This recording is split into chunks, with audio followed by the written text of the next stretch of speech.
I'm not going to tell you you're amazing. I'm not going to tell you to believe in yourself, because here's what nobody says out loud. That advice only works if your brain isn't actively working against you. And for a lot of people, it is. There's a specific thing happening inside your head right now. Scientists have a name for it, and it's been quietly convincing you that you're not enough before you even get a chance to try.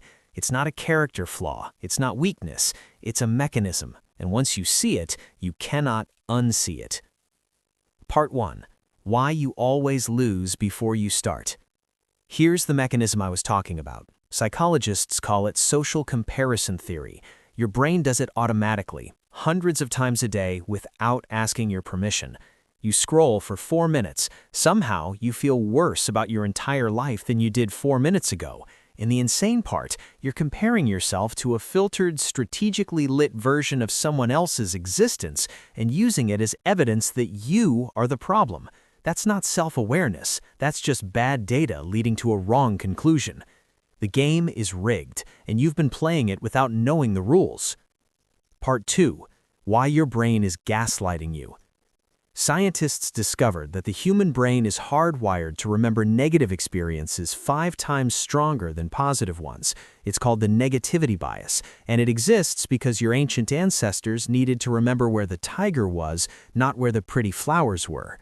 The problem, there are no tigers anymore. But your brain never got the update, so it's still running on prehistoric software, treating every awkward conversation, every failure, every moment you felt small like a life or death threat worth remembering forever. Meanwhile, that time you did something genuinely impressive, your brain filed it under, probably just luck.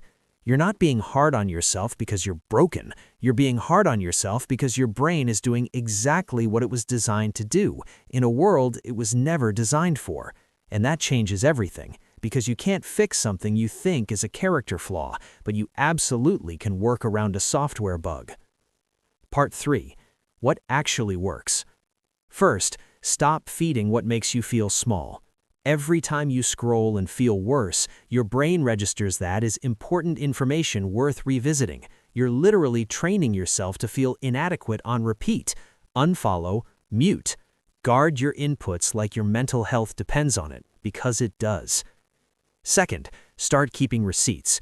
Your brain is biased toward the bad, so you have to manually overwrite it. Write down one thing you did well today. Not something huge, anything. Showed up when you didn't want to? Write it down. Handled something hard? Write it down. You're not journaling, you're debugging, giving your brain accurate data instead of letting it cherry-pick the worst parts. Third, borrow evidence from your past. Your brain loves to use your failures as proof you're not enough, so use the same logic against it. Think about the hardest thing you've ever been through, the thing you were convinced would break you.